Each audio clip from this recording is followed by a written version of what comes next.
Sexism is everywhere, and we've all seen examples of it. It's discrimination against a person based on their gender, and it can have serious consequences for girls and boys. I'm Layfield, and I'm going to investigate why this nonsense is still happening and what we can do about it. So come on, let's talk about sexism. My old school, there were a bunch of boys who used to go around and be like, why have you cut your hair short? You need to have long hair because you're a girl. Why would a grown man put a comment on my social media telling me to go back in the kitchen? And people actually say that Oh, stuff. yeah. From the earliest point, boys wear blue, girls wear pink. What if you're a boy who wants to wear pink? Are you allowed to do that? I felt a bit dismissed, like I'm not good enough to do maths because I'm a girl. Who here drew their mechanic as a male? When a woman steps forward and says, I want to be your MP, people find it much harder to accept that because of sexism. Your feelings are entirely valid. If you're made to feel uncomfortable because of your sex or your gender, talk to someone. You shouldn't have to change yourself as a girl or as a boy to be accepted.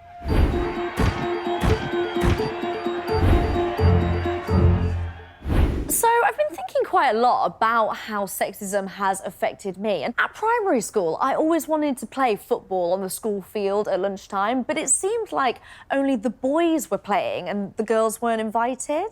And then when I was a teenager, I really wanted to play the drums because I thought it was really, really cool. But that was considered a boyish instrument, and girls were expected to play the flute and the clarinet. And then even the other week, I went to buy myself a car, and the car salesperson kept talking to my other half. And I thought, why are you talking to him and completely ignoring me? It just doesn't seem fair. I want to know what's going on here. I think we need to know more about sexism and if things are improving. Coming up, some industry insights with singer Olivia Dean. I find out why boys need to be part of the conversation and what happens when we surprise a class of 8 and 9-year-olds. First of all, though, I want to speak to some of you to see how you see sexism. Research suggests that parents, teachers and children think that girls and boys are treated differently. But what does that look like? And how can it affect young people? I've come to chat to a group of 11 and 12-year-olds to get the lowdown. Right, guys, I want to know what you think sexism means. I think it means when certain criticism goes to a specific sex. When a particular stereotype goes to a specific gender. For example, girls cannot play football, only men can. People have stereotypes that genders are supposed to do different stuff, but I don't think any boy or any girl has gone to do that opposite stereotype without getting nasty stares at them. Have you ever experienced sexism? My old school, there were a bunch of boys who used to go around and be like, why have you cut your hair short? You need to have long hair because you're a girl, and you need to be able to tie it into a ponytail. In my primary, the girls never really played football. And when we were playing, some girls asked to play, but the boys said no because they told me that they were girls and they're not good at it and we're better. Boys are better than girls. How does it make you feel as a girl when you hear that a girl has been told, no, you can't do something? It's not fair at all because you shouldn't have to change yourself as a girl or as a boy to be accepted in a friendship group or a club or anything that you want to do. How do you see girls and boys represented in TV and film? In books and TV shows, there used to be a bunch of men, a team of superheroes. And they used to be like, why can't I be the superhero? Why can't I save people? But now, more recently, the stereotypes have been kind of switched. I'd like to see no more stereotypes and no sexism because people don't understand how much it puts other people down and it stops them from doing what they want to do. Guys, thank you so much for all the goss today. Now, I want you to spend the week as a sexism detective. I want you to make a note of anything that you encounter which you think is sexist, and we'll see what they come up with a little bit later. So, now I know what those kids think sexism is, but how do experts describe it? Laura, you are a sexism expert. Can you tell me, what is sexism? It's when you treat somebody in a particular way or treat somebody differently or aren't very nice to them based on their sex. So, for example, the idea that because you're a boy, you must be like this, or because you're a girl, you won't be very good at this. And of course, those really rigid ideas that you have to be like that because you're a boy or a girl are also really difficult and damaging for people who don't feel that they necessarily fall into either one of those categories as well. Where has it come from? Why is it still here? It's a really good question. It's a tricky question. I mean, really, it comes from hundreds of years of really old-fashioned, outdated ideas about men and women and what they should and shouldn't do and what kind of people they are. For example, check out this kitchen advert from the 1950s. In the kitchen, and that's where most women spend most of their time, we find labour-saving innovations like an oven at eye level. And about time too, eh, girls? The idea was that men should be going out, earning money, they should be making all the big decisions about society, and women's job is looking after babies, and they should be making the dinner for the men to come home. And when you say it like that, it sounds like, well, that's years ago, but actually those ideas haven't gone so very far away.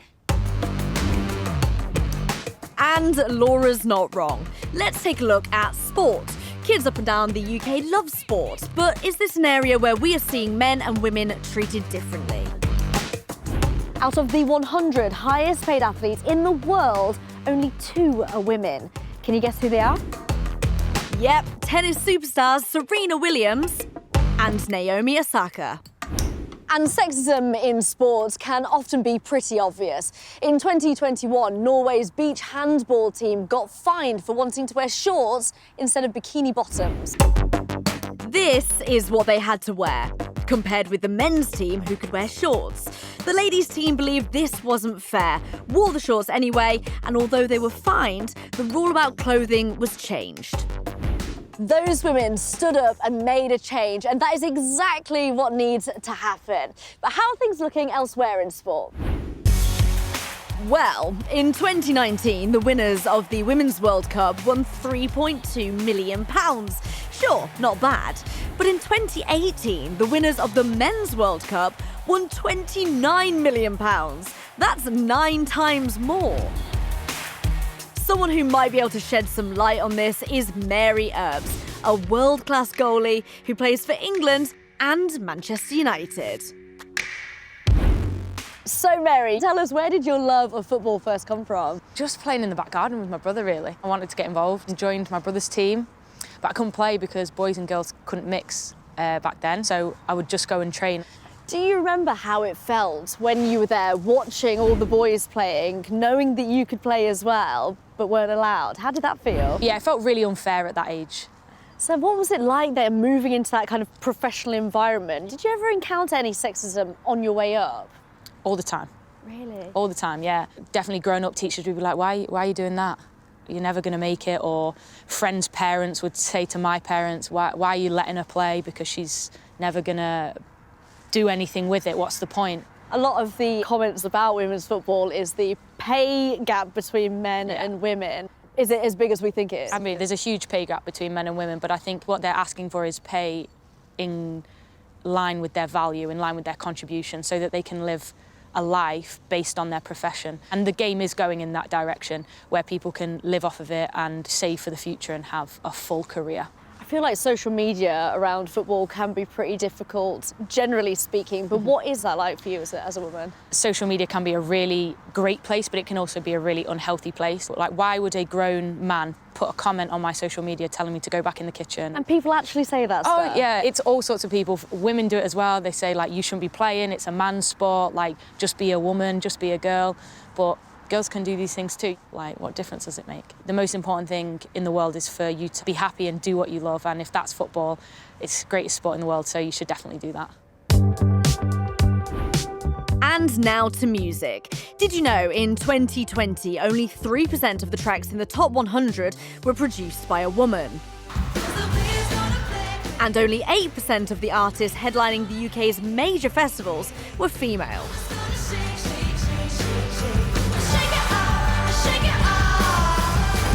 Someone who's out to challenge sexism in the music industry is singer-songwriter Olivia Dean.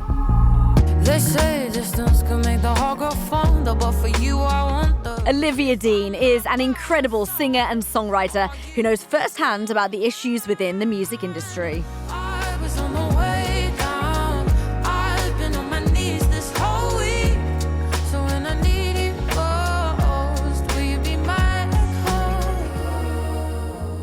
echo? Olivia, it is so lovely to meet you. First of all, can we talk about the hair? Because there's been some special commitment to this CBBC documentary. Can we have a little look? I have got CBBC in my hair there, just for you. I love it, thank you so much. We really appreciate it. Can we talk about sexism in the music industry? Have you seen those examples? I think I've been very lucky so far. I've created quite like a female-focused team around me. But I think sometimes it can be quite a male-dominated environment, and I have seen it, but I think it's important to call it out when you see it. The more we talk about it, the more easier it becomes to talk about, and then the more we can find solutions so we can be better. What about your choices that you've made in terms of your career? Like you said, you love to be surrounded by women on your team. Why is it so important to you? The music's coming from my perspective, which is a female perspective. Obviously, the music's for everyone to enjoy, of course. But it just made sense, for example, when I'm making music videos, that I'd like the person behind the lens to also be female, you know, to capture it through like the female gaze rather than, you know, how a man would see it. I really want to empower women and make them feel important and they can do anything, and I want them to love themselves. And why is it so important that we're talking about it? Just the fact that women are not getting the same opportunities or the same amount of opportunities that men are getting. I don't think we should give them all to the women and none to the men. It just needs to be equal. I mean, it's important to talk about it. Sometimes really important things to talk about can feel quite awkward at the beginning, but I find that often means that they're really important if they're awkward. So you have to push through. So why are opportunities sometimes different for men and women? This could be down to something called gender stereotyping. Back to Laura for some intel. Can you explain to us what gender stereotyping is? Gender stereotyping is this idea that there are certain things about you, what you're like, who you are, based on whether you're a boy or whether you're a girl. So if you want to talk about gender stereotypes, really, you just walk into your nearest supermarket and look at the magazines that are on offer for the kids.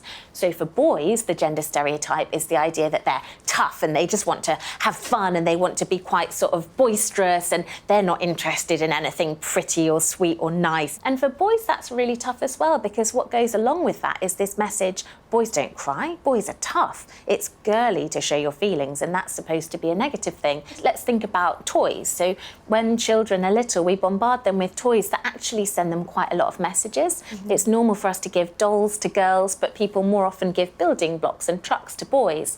And if you fast forward until we're grown-ups, you realise that in engineering, for example, only about 1 in 10 of our engineers are women. And we're giving boys those early skills with building blocks. But if we teach girls that dolls and cleaning toys and a cookery set are their thing, it gives them ideas about what they're supposed to do. Gender stereotyping is a massive problem when it comes to trying to tackle the issue of sexism, and it can have an impact on what jobs people think men and women can do. I've come to a school in Cheshire to carry out an experiment to see how a Year 4 class might view certain job roles. Hi, guys! Hi! Oh, lovely to meet you. My name is Lauren, and today we are going to do a bit of a drawing challenge. Who here likes drawing? Me! Well, that is a good job. I would like you to draw a nurse, a mechanic, and a firefighter. Are you up for it? Yeah! Brilliant. Grab those pencils then and off to work.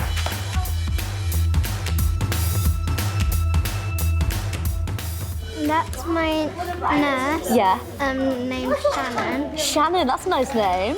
She's got like a nurse hat and like her dress. I got a fireman. Love it. And there's a mechanic over here. Yep. And his name is Jim. My nurse is called Ava and she has orange hair and a purple dress and a pocket on her apron.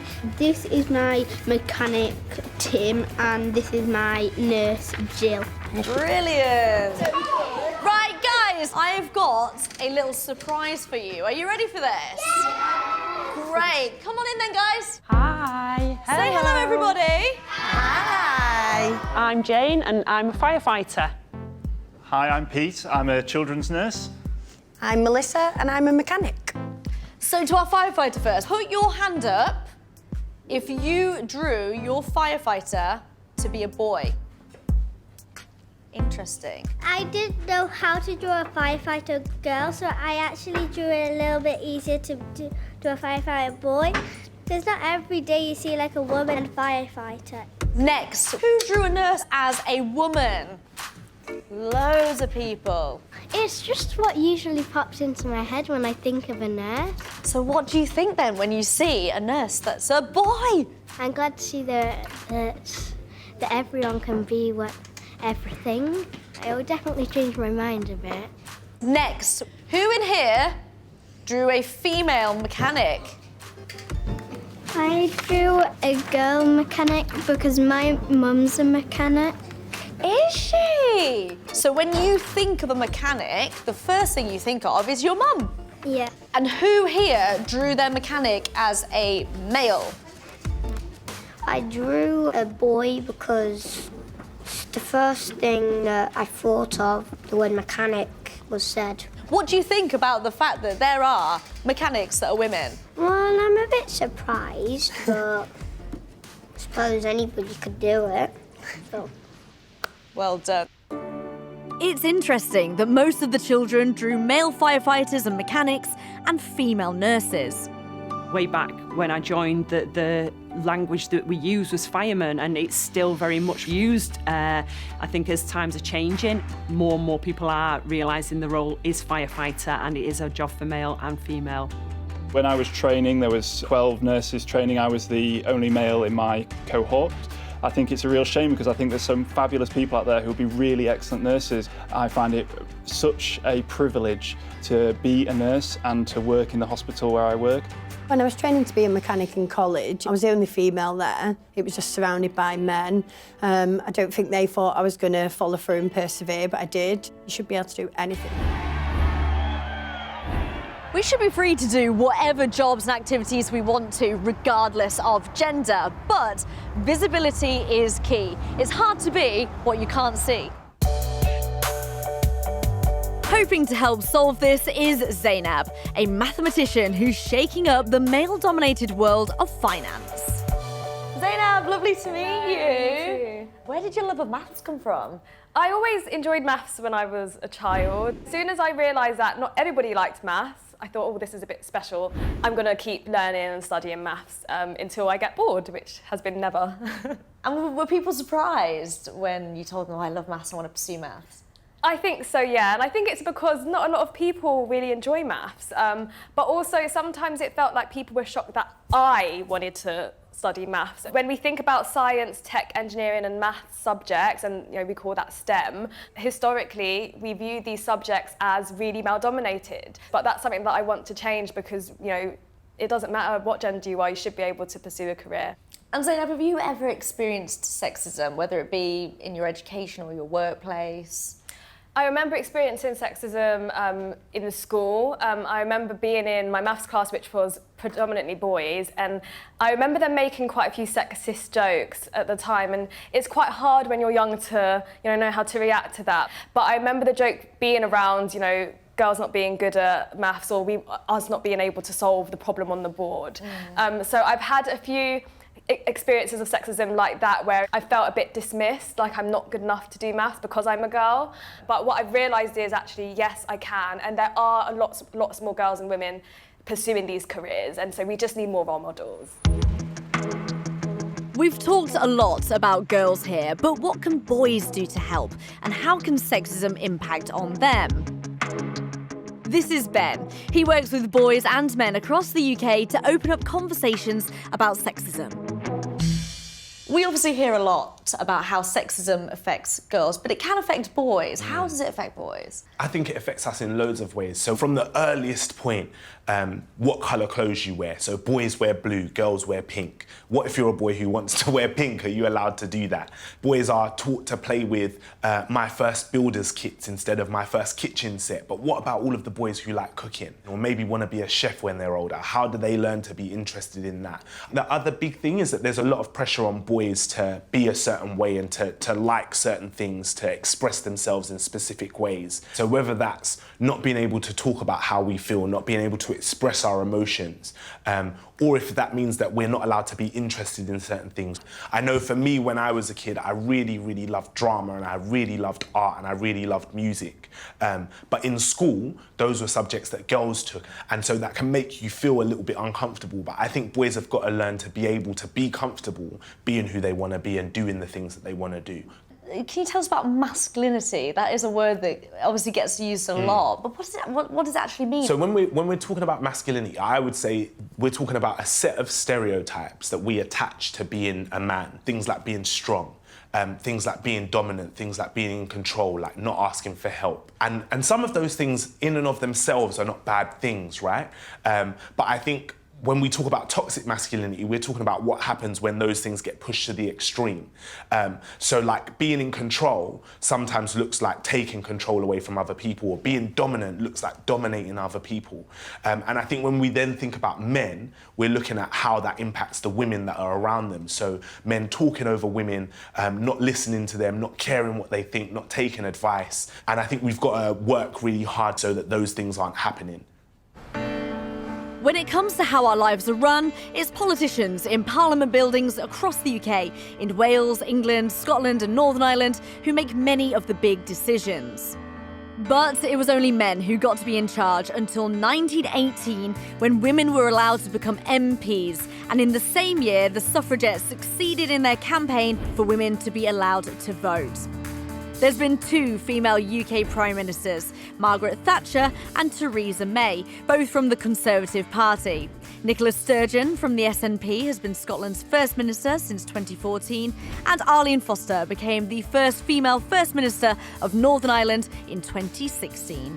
Here in Westminster, though, there are still way more men making big decisions than women. One MP who speaks a lot about getting more women into politics and the problems they face is Jess Phillips. So Jess, can you tell us, why do you think there has been such a problem with getting women into Parliament in the first place?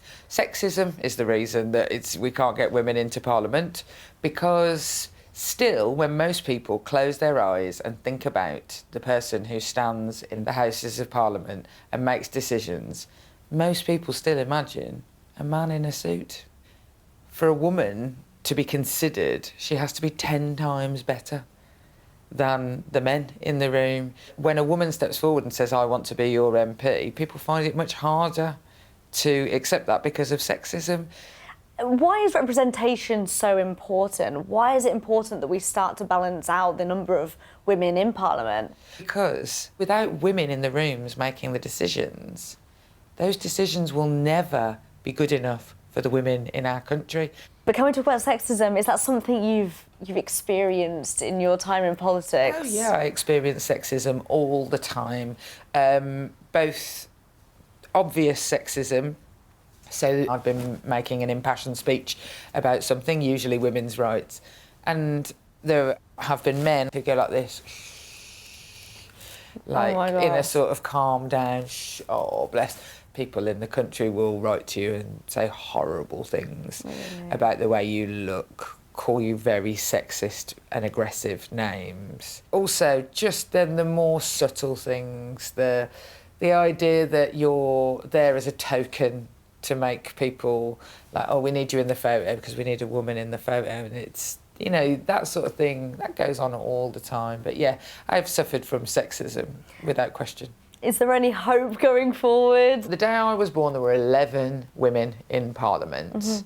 Now there are hundreds of women in Parliament, and that is in no small part down to those women who fought tooth and nail to change the rules within their political parties. I have seen women step forward and change the world again and again and again, and I will continue to see that for the rest of my life. And how can we inspire young people to get involved in politics?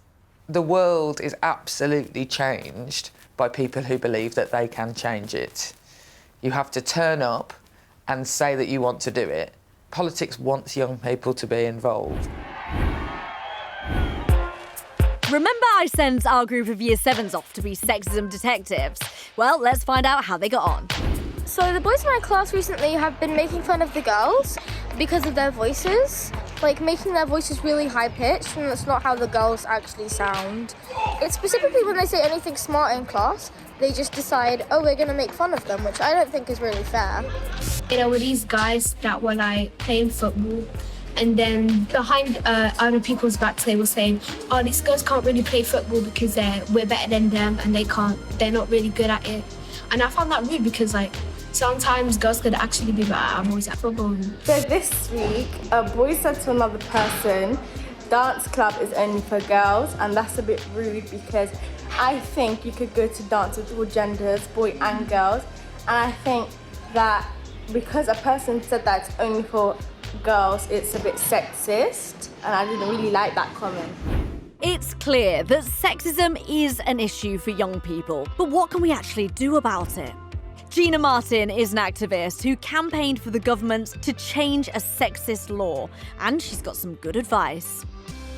Gina, can you explain what is activism? Activism is actually really simple. It comes from being active. So it's basically not waiting for permission to make things better in your school, in your workplace, in your society. It's open to everyone, and I think that's why so many young people and so many girls I know just do it, because who can tell them they can't? Do you think we can ever cure the problem of sexism? Will it ever go away? I think sometimes we feel like things are so big that we won't be able to solve them. But the truth is, if we all looked at the massive problem and thought, wait, whoa, it's too big, none of us would start, right? So just think about what you can do today, where you have power and how you can use it, and I think you'll make great things happen. And have you got any, like, proper practical tips that people can take on board to try and combat sexism? Okay, so best advice is always start with something you've experienced, because you'll be the best person to solve it, right? And then put that together with something you're really good at. So for instance, you could have experienced something sexist and you're frustrated and angry about it, but you're not that confident with speaking up, but you're a really good drawer. So like, okay, make some amazing posters and stick them around school. Like maybe you're into songwriting, maybe you could write a song about it. Maybe you're really good at talking to people. So go around and interview people and find out their experiences. Find the thing you're good at, the thing you care about, put them together, and that's the best place to start for sure. And also just knowing that like your feelings are entirely valid. If you're made to feel uncomfortable because of your sex or your gender, talk to someone. Just know that your voice has strength. We've learned a lot about what sexism is and how it can affect people's everyday lives and expectations of what they can achieve. I've been really inspired by the people I've met who are continuing to push boundaries, and I've come away wanting to do more and know more. Maybe that is the key to all of this, to ask questions, to challenge things when they seem unfair, to challenge ourselves to think about why we make the choices that we make and what might be influencing us. Because really, sexism is bad for everyone, and it's down to all of us to change things for the better.